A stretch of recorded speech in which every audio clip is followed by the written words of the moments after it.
के चरणारविंद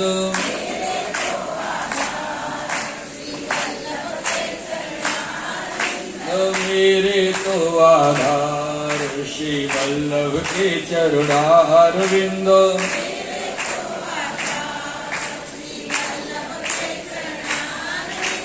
वल्लभ के चरणारविंद श्री विठ्ठल के चरणारविंद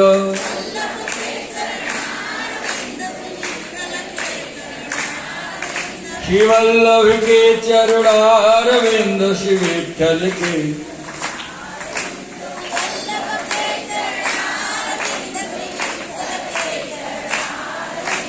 मेरे प्राण आधार श्री वल्लभ के चरणारविंद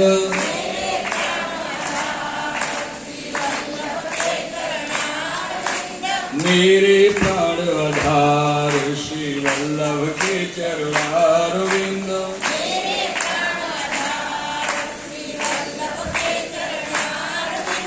वल्लभ के चरणारविंद श्री विठ्ठल के चरणारविंद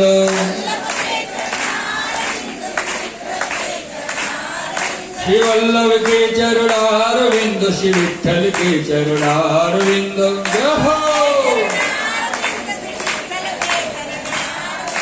मेरे तो आधार श्री वल्लभ के चरणारविंद मेरो जीवन सार श्री वल्लभ के चरणारविंद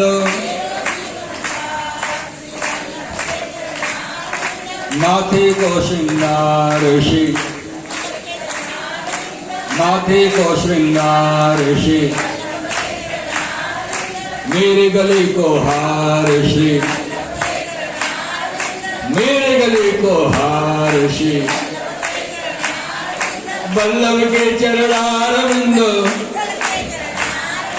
वल्लभ के चरणारविंद मेरे तो आधार श्री वल्लभ के चरणारविंद मेरे तो माथे को श्रृंगार श्री वल्लभ के माथे को श्रृंगार श्री वल्लभ के मेरो जीवन सार श्री वल्लभ के मेरो जीवन सार श्री वल्लभ के चरणारविंद श्री विठ्ठल के चरणारविंद वल्लभ के चरणारविंद श्री विठ्ठल मेरे तो आधार श्री मेरे तो आधार श्री मेरे तो आधार श्री मेरे तो आधार श्री मेरे तो आधार मेरे तो आधार मेरे तो आधार अरे मेरे ही आधार मेरे हैं आधार श्री वल्लभ श्री गुसाई परम श्याम सुंदर श्री अमने गिरिराज धरण की श्री अष्ट सखान की श्याम सुंदर श्री अमने महारानी की जय जय श्री राधे जय जय जय जय बोलिए श्री गुरुदेव महाराज की। मैं अपने या अष्ट दिवसीय अष्ट सखा वार्ता सप्ताह के आयोजन के वक्तव्य को परम पूज्यपाद वैष्णवाचार्य आचार्य श्री मनमथ राय जी महाराज श्री पूज्य गुरुदेव श्री चरणारविंद में निवेदित करते हुए विश्राम करूं। और आप श्री तो अंदर के हृदय की सब जाने में तो अनुभव की बालकों कृपा ने हाथ करके कुछ से तरती रही हो तो रानी मनसा वाचा करवड़ा मुझको क्षमा करी हूँ। मैं ज्यादा किसी जानू नहीं हो सो ही हूँ किसी लोग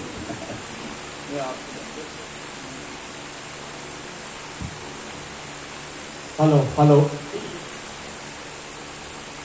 निकुंजनायकं वंदे कोटिकंदर्प सुंदरम भक्ताकारण वामूर्ध्व बाहुं श्रीनाथ कोमलम प्रभुर्नंद कुमारों में स्वामिनी भानुजा कृतार्थो हम कृतार्थो हम कृतार्थो हम न संशय। श्रीदासाय भट्टाय काश्मीर में नंद गेहस्य सौख्यम विधातुम पुनः यह प्रदत्तो मुदाचार्य वर्ये निजैरद्भुतं तं मुदा बालकृष्णं नमः। मन मानसेस्तु सततं श्री विठ्ठल पदाम्बुजं संसार भय भीतानां यत्स्मृतिर्भयनाशिनी अज्ञानतिमिरान्धस्य ज्ञानाञ्जनशलाकया चक्षुरुन्मीलितमेन तस्मै श्री गुरवे। अत्र विराजमान वल्लभकुल परिवार, मंचस्थ शास्त्री जी एवं उपस्थित सभी वल्लभी वैष्णवों, हमारे इस अष्ट सखा वार्ता के सत्र का आज संपूर्ण हुआ है। हमारा सत्र हम सब ने मिलकर बड़े आनंद से अष्ट सखान की वाणी महाप्रभु जी गोसाई जी के चरित्रों का आनंद जो लिया है, उसके बदले हम और आप सभी मिलकर श्री मुकुंद भाई शास्त्री जी का बहुत बहुत साधुवाद करते हैं, उन्हें बहुत बहुत धन्यवाद करते हैं कि उन्होंने आकर हमको इतने सुमधुर ढंग से सरलतम पद्धति से इन वार्ताओं का हमको रसपान कराया। वास्तव में ये वार्ताएं इतनी गूढ़ है और इनकी एक एक कड़ी, एक एक टूक में इतना सारा वल्लभ सिद्धांत और भक्ति का सागर समाहित है कि एक वक्ता के लिए वास्तव में इन विषयों पर बोलना एक परीक्षा ही है, क्योंकि उसको तो एक एक कड़ी पर इतने सारे दृष्टांत, वार्ताएं, पद श्री महाप्रभु जी गोसाई जी के चरित्र याद आते होंगे कि मैं शास्त्री जी के मन का धर्म संकट भी समझ पाता था इन दिनों में कि क्या क्या कहूं और क्या क्या छुपा लूं, और इस समय में मैं कितना परोस दूं। ये एक समार्गीय निष्ठ प्रवक्ता के मन में ये धर्म संकट उत्पन्न होता ही होगा। इसको मैंने बहुत भली भांति से भांपा, और फिर भी मैं आचार्य आसन से, आचार्य गृह से शास्त्री जी को बहुत बहुत आशीर्वाद प्रेषित करता हूँ कि उन्होंने गागर में सागर पद्धति से इन वार्ताओं का मर्म हम तक पहुँचाने में वो बहुत ही सफल रहे। इस बदल में उन्हें बहुत बहुत आशीर्वाद प्रदान करता हूँ, मैं धन्यवाद प्रदान करता हूँ। अष्ट सखाओं की वाणी, अष्ट सखा के स्वरूप, इनमें बहुत सारे तारतम्य भी हैं, तादात्म्य भी है, और वही उनका मूल आनंद का विषय भी। कुछ छोटे से दृष्टांत दूं तो गोविंद स्वामी जी के हाथ की काकरी खानी थी श्रीनाथ जी को, इसलिए बार बार उनको काकरी मारी ताकि ये भी पलट के काकरी का जवाब काकर से देवे। ये श्रीनाथ जी की इच्छा थी, और जब गोविंद स्वामी ने उठा के काकरी वापस मारी तो श्री गोसाई जी ने आज्ञा करी कि ये सब मंदिर में मत करो, मंदिर में तो ये परब्रह्म है, बाहर जो करना है करो, तुम दोस्तों के बीच की बात है, मैं तुम्हारे बीच में नहीं बोलूंगा। तो वार्ता में स्पष्ट आता है कि गोविंद स्वामी जी और श्री जी बाबा का संबंध कैसा है कि उन्होंने मोना भंगी की पीठ पर खेल करते श्री जी को देखा तो उन्होंने पकड़ के कुंड में डुबकी लगाई कि मैं तो मंदिर में तुमको अप्रस कराए बिना नहीं जाने दूंगा, क्योंकि महाप्रभु जी की मेन ये है कि बाहर के किसी भी व्यक्ति को छुओ तो भाई तुमको अप्रस करके ही मंदिर में जाना चाहिए। तो जब श्री गोसाई ने गोविंद स्वामी से पूछा कि अरे भाई, ब्रह्म कभी छुआता है क्या? ब्रह्म को तुमने पकड़ के नला दिया, भगवान कभी छुआता है क्या? तो गोविंद स्वामी ने कही कि बराबर है, भगवान नहीं छुआता है, लेकिन महाप्रभु जी की मेंढ छुआती है, और आपके घर का कायदा ये है कि बाहर किसी को भी छुओ तो मेरे तो नलाना मेरा तो काम है। तो मैंने श्रीनाथ जी को भी बाहर मोना भंगी के साथ खेल के देखे तो उनको भी पकड़ के नला दिया। तो ये उन सखाओं के बीच का आनंद है। ऐसी सब बातों में श्री गोसाई जी हंस देते आनंद लेते कि श्रीनाथ जी अपने सखाओं के संग कितना क्रीड़ा का आनंद ले रहे हैं। वहीं यहाँ चतुर्बुद्ध दास जी की वार्ता में श्रीनाथ जी की चतुर्बुद्ध दास जी पे बलात् ये है कि हम तो मजाक करेंगे, बेचारे उनकी शादी क्यों कराई श्रीनाथ जी ने, तू शादी कर ले, शादी कर ले। श्रीजी बाबा को सिर्फ अपनी ग्वाल मंडी में बैठ के चतुर्बुद्ध दास जी की खिल्ली उड़ानी थी बस, इसलिए बेचारे भले मानस की शादी करा दी और शादी करा के बोला कि देखो अभी बहू मरी है। और वहां वार्ता में चतुर्बुद्ध दास जी को क्यों न लगे, अपन तक को वो लाइन पढ़ के मन में ठेस पहुंच जाती है। श्रीनाथ जी आज्ञा करते हैं कि आहा देखो कुंभन दास सरीखे भगवती को लरिका, ऐसो भगवती बनो डोले, और अभी बहू मरी और इतने दिनों रहो ना गयो, ले आयो दूसरी पकड़ के। बताओ, बाप तक चले गए ना श्रीनाथ जी को कि कुंभन दास जी सरीखे भगवती को लड़का है, इतनो भगवती बनो डोले। उनको क्या, फिर उनको जवाब देना पड़ा कि भाई मैं तो यहाँ मुंह मार रहा हूँ तुम्हारे मुताबिक, तो तुम भी गोपी जनन के घर जा जाके मुंह मार के आते हो, वो कुछ नहीं। तो जाके कंप्लेंट करी गोसाई जी से कि देखो मेरे को कह दिया। तो गोसाई जी ने कि अब तुम इनको जवाब मत देना, भले ही हंसी करें। तो वार्ता में आता है कि फिर नित्य श्री गोवर्धन नाथ जी रोज हंसी करते और चतुर्बुद्ध दास जी चुप रहे। तो यहाँ इस सखा से श्रीनाथ जी को क्या चाहिए, हम तुम्हारी मस्करी करेंगे, टंगड़ी भी खींचेंगे, तुम्हारे कुछ बोलना नहीं। और गोविंद स्वामी से क्या चाहिए कि हम तुम्हारी मस्करी टंगड़ी जैसी करें, तुमको वैसा ही उत्तर हमको देना है, हमको इसमें सुख है। बीच में एक सिम कार्ड की ऐड आती थी, वो सिम कार्ड का ऐड में जब भी देखता था तो मेरे को अष्ट सखाएं याद आते थे। हर एक दोस्त जरूरी होता है, वो इसका गाना ऐसा होता था, हर एक फ्रेंड जरूरी होता है। तो श्रीनाथ जी के इन अष्ट सखाओं में जो तादात्म्य और तारतम्य है, इन सब में श्रीनाथ जी का तत्सुख निहित है।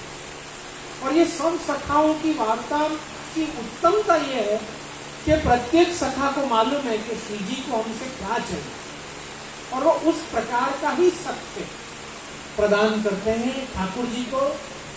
ये श्री महाप्रभु जी गोसाई जी की इन सखाओं पे कृपा है।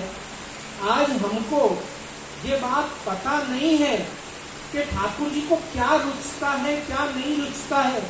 इसीलिए मार्ग का सिद्धांत बताया गया, सेवा कृतिर गुरु राज्ञा बाधनम व हरि इच्छा।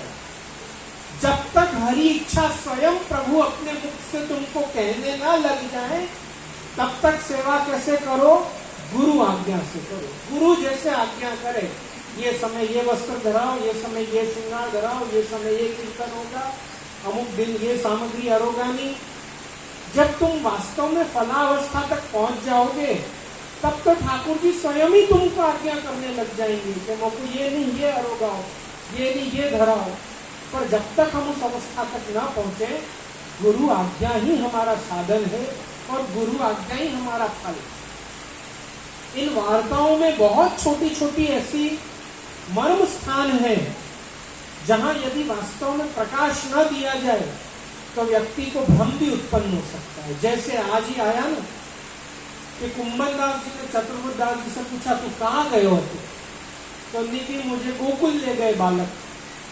तो कुंभन दास जी ने उनको कहा कि अरे तू तो प्रमाण में जा पड़े। प्रमाण में जा पड़े मतलब क्या? जितनी भी प्रकार की बाल लीला श्रीमद् भागवत जी में प्राप्त होती हैं, वो तामस प्रमाण प्रकरण में प्राप्त होती है। और जितनी भी किशोर लीला, रास आदि लीला का जो वर्णन है, वो तामस फल प्रकरण में वर्णन है। तो कुंभन दास जी कह रहे हैं कि जब तुम श्री गोवर्धन धर की सेवा में रहोगे, तब श्री महाप्रभु जी की सुबोधनी में वर्णित जो तामस फल प्रकरण के ठाकुर जी हैं, उनकी सेवा में रहोगे। और जब तुम श्री नवनीत प्रिया जी की सेवा गोकुल में जाके करते हो, तब तुम सुबोधनी जी में वर्णित तामस प्रमाण प्रकरण के ठाकुर जी की सेवा करते हो। तो इसलिए ये बात सुन के श्री गोसाई जी मंदिर हंसे, आनंद लिया उन्होंने कि देखो ये सखा इनकी चित्रवृत्ति श्री महाप्रभु जी के सुबोधनी निबंध आदि ग्रंथ में कितनी अंदर तक गढ़ी हुई है कि इनके बीच की बातें भी सुबोधनी परक होती हैं, तो इनके पद सुबोधनी परक हो, लीला परक हो, इसमें आश्चर्य कैसा।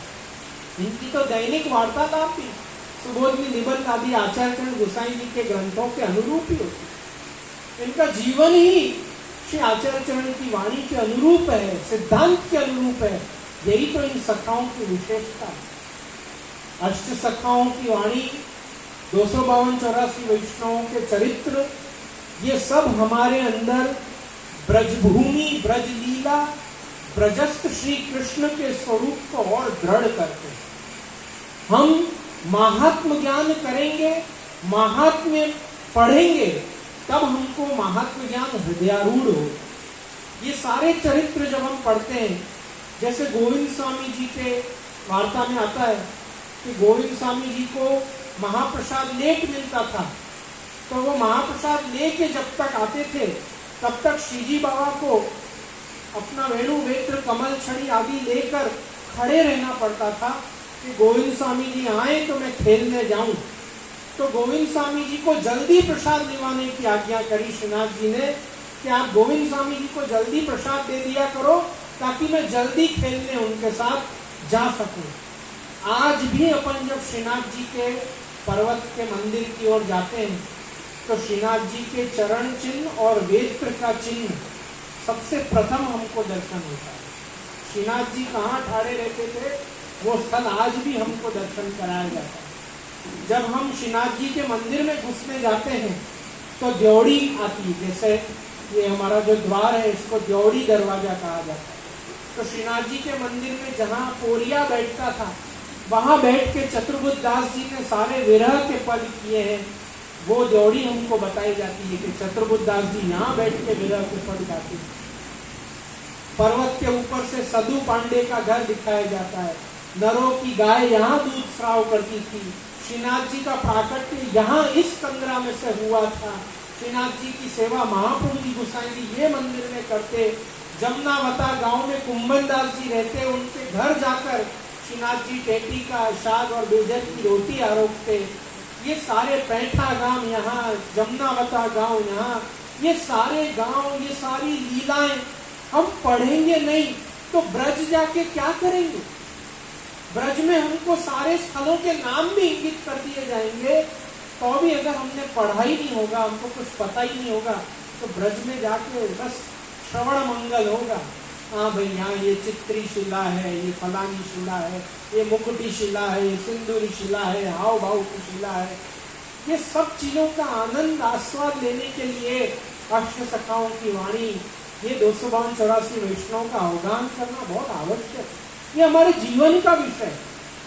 जैसे अधिकांश वैष्णवों की शिकायत होती है कि जैसे हमको सुबोधनी जी समझ नहीं आती, हम पढ़ते भी हैं तो हमको समझ नहीं आता। तो सुबोधनी जी पढ़ने का नियम यह है, बड़ों द्वारा हमने सुना गया है कि सुबोधनी पढ़ने के पहले निबंध पढ़ना चाहिए, तत्वार्थ निबंध पढ़ना चाहिए।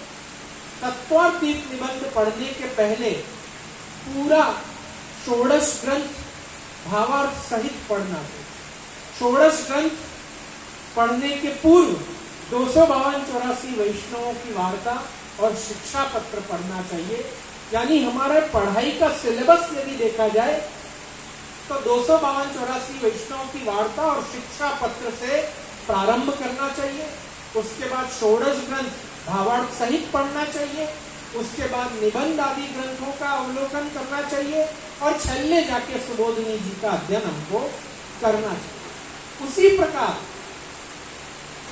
ब्रज लीला, ब्रज धाम का, ब्रज यात्रा का आनंद लेना हो तो उसके पहले व्यक्ति को अष्ट सखाओं की वाणी के अंतर्गत जाकर सारे ब्रज के स्थलों का अवलोकन करना चाहिए। तब जाके हमको ब्रज के समस्त लीला स्थलों का आनंद और आस्वाद आए, जिसको हमारे आज की लौकिक भाषा में कहते हैं ना कि हिट करेगा अपने को, कोई बात को हृदय में जाके हिट होना, उसका आघात होना। तो उस प्रकार ब्रज का आनंद लेना हो तो 252-84 वैष्णवों का पहले आनंद लेना चाहिए।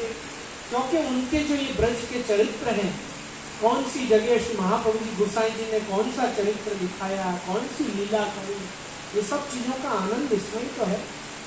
इसीलिए इतने समय से हमारे यहाँ से पूर्व ब्रज यात्रा का प्रवास 2009 में हुआ। 2009 में हम श्री आचार्य चरण के अंतःकरण भूषण श्री कुंवर लाडले लाल को पधराकर हम 2009 में ब्रज गए थे अपने समस्त वैष्णव परिकरों को लेकर। और 2009 के बाद से अद्यावधि आज 2024 हो गए, हमको इतनी बार वैष्णवों ने विनती करी कि जैसे एक बार आप ब्रज ले चलो, ब्रज ले चलो, ब्रज पधरा के चलो। लेकिन हमारे मन का मनोरथ ये था कि एक बार हमारे परिकर को बिठाकर इस ब्रजधाम ब्रज लीला के सार रूप अष्ट सखाओं के चरित्र पहले श्रवण कराएं, उसके बाद उनको लेकर ब्रज जाएं, ताकि इन सारे स्थलों का उनको वहां आनंद प्राप्त हो। और ये अष्ट सखा के वार्ता चरित्रों का फल हमको अब ये प्राप्त हो रहा है कि लाडले लाल की परम कृपा से 16 सितंबर से 24 सितंबर तक हम और आप ब्रजधाम की यात्रा करने चल रहे हैं। और 8 दिवसीय इन्हीं जमुनावता गांव, इन्हीं श्रीनाथ जी के प्राचीन मंदिर जतिपुरा, वृंदावन, गोकुल, कामवन, मथुरा, चंद्र सरोवर, गुलाल कुंड, जहां जहां श्री महाप्रभु जी गोसाई जी की बैठकें हैं और जहां जहां इन अष्ट सखाओं के लीला चरित्र हैं, इन लीला स्थलों का आस्वाद लेने, इन लीला चरित्रों का आनंद लेने अपने अपने ठाकुर जी पधरा कर इसी प्रकार की समस्त व्यवस्था को निर्धारित करके मैं आप सभी को ब्रज विहार यात्रा की बधाई देता हूँ। खूब खूब वैष्णव अपना तन मन धन इसी आनंद को प्राप्त करने के लिए है और अपना जीवन ही इस ब्रज के आनंद, ब्रजानंद के महोत्सव को वागोड़ने में, आपके गुजराती में शब्द है ना वागोड़ना, इसको पठन पाठन द्वारा वागोड़ना, दर्शन द्वारा वागोड़ना, उत्सव महोत्सव द्वारा वागोड़ना, इन सत्संग सप्ताहों के द्वारा वागोड़ना, यही हमारे जीवन का ध्येय भी है, स्वप्न भी है और जीवन का विषय भी। स्वयं विचारो कि कुंभन दास जी की गोद में विराजे हुए श्रीनाथ जी ने कुंभन दास जी से पूछा, कुंभना मैं तेरे पे बहुत प्रसन्न हूं, तू कुछ मांग। तो कुंभन दास जी ने श्रीनाथ जी से मांगियो कि अगर आप मुझ पे यदि प्रसन्न हो, यदि मुझे कुछ देना ही चाहते हो तो मुझे आपका सत्संग दो, मुझे आपका सत्संग प्राप्त हो। तो श्रीनाथ जी ने कहा कि तेने सत्संग ही क्यों मांगियो, मैं तो तेरी गोद में प्राप्त हूं, ऐसा कुछ क्यों नहीं मांगा कि आप सदैव मेरी गोद में विराजे रहो, आप मेरे घर सदैव विराजो, आप हमेशा मुझे प्राप्त हो जाओ, मैं आपको प्राप्त हो जाऊं। ऐसा कोई वरदान कुंभन दास जी ने नहीं मांगा, सत्संग मांगा। तो श्रीनाथ जी ने स्वयं पूछा कि कुंभना तेने सत्संग क्यों मांगा। तो कुंभन दास जी ने कहा कि लाला ये जो आपको स्वरूप है, ये जो तेरो स्वरूप है, ये सत्संग बिना हृदय में हृदयारूढ़ होता है। सत्संग ही एक चीज है जिससे आपका ये स्वरूप हृदयारूढ़ होता है, इसलिए यदि आप प्रसन्न हो तो मुझे सत्संग प्रदान। तो कितने अहोभाग्य का विषय है वैष्णव कि जब जब हमको मार्ग में ये खुश खबर मिले कि अब से 7 दिन, 8 दिन, 5 दिन, 3 दिन हमको श्रीमद् भागवत जी 252-84 वैष्णव की वार्ता, बैठक चरित्र, गोकुलनाथ जी की वाणी, यमुना जी के पद, यमुना जी के 41 पद, यमुनाष्टक, सर्वोत्तम, वल्लभाष्टक, स्फुरत कृष्ण प्रेमामृत, विषय कोई भी हो, यदि हमको सत्संग प्राप्त हो रहा है तो वास्तव में हमको वही फल प्राप्त हो रहा है जो श्रीनाथ जी ने कुंभन दास जी को अपने स्वमुख से आज्ञा करी कि हाँ तो सत्संग दिए। आज हम बहुत बड़भागी हैं कि हमको इस घोर कलिकाल में ऐसे लौकिक आसक्त होने पर भी श्री महाप्रभु जी गोसाई जी निकट बुला के सत्संग का दान कर रहे हैं। हमको ये 2-3 घंटा श्री महाप्रभु जी गोसाई जी ठाकुर जी का लीलानुवाद भगवत गुणानुवाद हमको प्राप्त हो रहा है, ये बहुत बहुत कृपा का विषय। वास्तव में इस प्रांगण में उपस्थित जिन जिन वैष्णवों ने इन 8 दिन ये सत्संग सत्र का लाभ लिया, वो कृपा के रडार में रहे। देखो वैष्णव, कृपा तो वो चीज है कि जैसे घन कहते हैं ना कि बादल कभी एड्रेस देखकर बरसता नहीं है, बादल तो जहां उसकी इच्छा होती है वहां बरसता है, लेकिन बादल बरसने का, मौसम के हाल का भी एक रडार बताया गया है कि आज बरसात तो होगी, लेकिन बरसात इस प्रांत के बीच होगी, पूरी दुनिया में बरसात नहीं होगी। तो उसी प्रकार सत्संग का भी एक रडार होता है, कृपा का भी एक रडार होता है। और मैं इस बात से बहुत प्रसन्न हूं कि इन 7-8 दिवस आप वैष्णव कृपा के रडार में रहे, इस बात की मुझे बहुत प्रसन्नता है। और इस सत्संग सत्र के संपूर्ति पर एक वचन हम श्री मुकुंद भाई शास्त्री जी से भी लेंगे कि पुनश्च जल्दी जल्दी 2-3 महीना बाद आप कोई ना कोई सुमधुर विषय पर वापस हमारे सम्मुख प्रस्तुत होंगे और हमको श्री वल्लभ विठल के चरित्र, श्री महाप्रभु जी, गोसाई जी, यमुना जी, गिरिराज जी का स्वरूपानंद का पान कराएंगे। और हम सितंबर में आपके घर, हमारे घर ब्रजधाम आ रहे हैं, वहां भी हमको बैठक जी पर आप मिलें और हमको वहां भी उत्तरोत्तर भगवत सत्संग का दान हमको कराएंगे।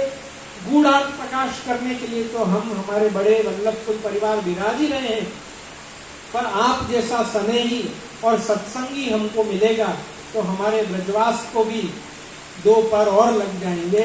इसलिए हम आपसे ये चीज का अनुरोध करते हैं कि आप हमको ब्रज में भी मिले, वहां भी हमको सत्संग का दान दें। और नंद भवन का प्रांगण आपका गुरु घर है, आपका घर है, आपको पुनश्च 2-3 मास के अंतर्गत वापस आकर हमको सत्संग का दान देना है। यही अनुरोध के संग मैं आप सभी वैष्णवों से अनुरोध करूंगा कि शयन के दर्शन पश्चात सभी वैष्णव कणिका प्रसाद लेकर ही घर जाएंगे। इन वार्ताओं में 252-84 वैष्णवों की वार्ता में, प्रत्येक वार्ता में हमको वैष्णव घर आवे तो महाप्रसाद निवाय के पठानो, और खुद कोई वैष्णव के घर जानो तो महाप्रसाद लेकर ही वापस आनो।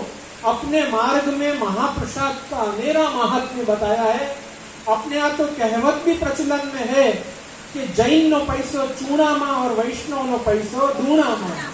तो अपना तो पैसा तन मन धन दूना में है, अपने यहाँ प्रसाद का महात्म्य इतना है कि श्री गोसाई जी के अमुक सेवक वैष्णव के यहाँ से महाप्रसाद लिए बिना आ गए तो श्री गोसाई जी रूठ गए, नाराज हो गए और आज्ञा करी वापस जाओ, प्रसाद लेकर आओ, तब मैं तुमसे वापस बोलूंगा। तो इसलिए हमारा ये विशेष आग्रह रहता है कि वैष्णव 2-3 घंटा तक विराज रहे हैं, सत्संग श्रवण कर रहे हैं, तो वो अपने अपनी निकुंज, अपने अपने घर कणिका प्रसाद लेकर, तपेली महाप्रसाद लेकर जाएं। इसलिए इस चीज का आप आनंद लेते हैं, हमको उसका दोहरा आनंद होता है, तो वो आनंद लेकर ही अपनी निकुंज को पधारें। बोलो श्री वल्लभाधीश की जय। ब्रज यात्रा में जो वैष्णवन को पधारने का मन हो, उत्साह हो, उनको आज रात तक हम ग्रुप में सब विवरण डाल देंगे। वो अपना नाम नंबर 1 जुलाई के पूर्व कम से कम अपना नाम नोंधावे, क्योंकि रेलगाड़ी जो है वो अपन में से किसी के भी बापा जी की बपौती नहीं है। रेलगाड़ी का ध्यान रखना पड़ता है, बाकी सब तो अपने बापा जी की बपौती ही है। ब्रज तो अपनो घर है, अपने बापा जी का घर है, ठाकुर जी श्रीनाथ जी का घर है, तो रेलगाड़ी के अलावा और कोई चीज सोचने की आवश्यकता नहीं रहती है। इसलिए 1 जुलाई के पूर्व अपना नाम नोंधावे, जिससे हम सब मिलकर, हमारे सब एक साथ टिकट आवे, एक साथ सत्संग करते जाएं, ये हमारा अनुरोध है। आओ अपन लोग सब मिलकर आश्रय का पद करें और ठाकुर जी के दर्शन का आनंद लें। दृढ़ चरणन केरो भरोसो, दृढ़ चरणन केरो, श्री वल्लभ नख चंद्र छटा सब जग मान तेरो भरोसो, चरणन केरो, साधन और नहीं